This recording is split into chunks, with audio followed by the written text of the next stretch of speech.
మధు, నేను నరరూప రాక్షసుడిగా మారడానికి కారణం తెలిసి కూడా ఎందుకిలా మాట్లాడుతున్నావు? నా ప్రతీకారానికి పెడార్థాలు తీసి ఎందుకిలా నన్ను అవమానిస్తున్నావు?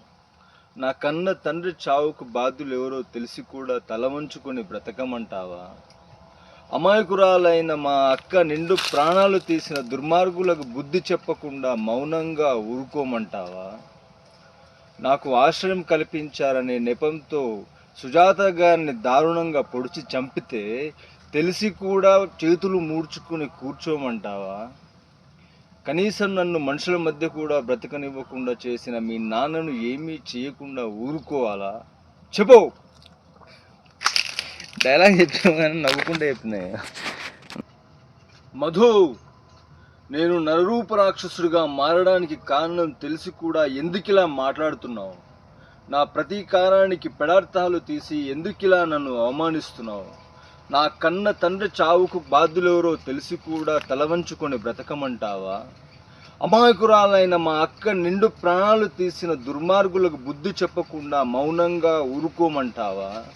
నాకు ఆశ్రయం కల్పించారనే నెపంతో సుజాత గారిని దారుణంగా పొడిచి చంపితే తెలిసి కూడా చేతులు ముడుచుకొని ఊరుకోవాలా?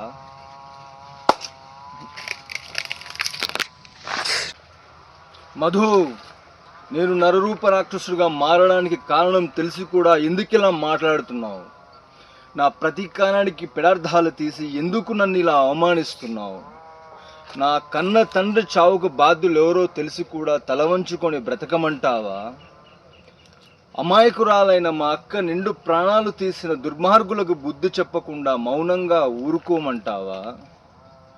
నాకు ఆశ్రయం కల్పించారనే నెపంతో సుజాత గారిని దారుణంగా పొడిచి చంపితే చేతులు ముడుచుకొని కూర్చోమంటావా? నన్ను మనుషుల మధ్య కూడా బ్రతకనివ్వకుండా ఈ స్థితికి దిగజార్చిన మీ నాన్నను ఏమీ చెయ్యకుండా ఊరుకోవాలా? చెప్పు.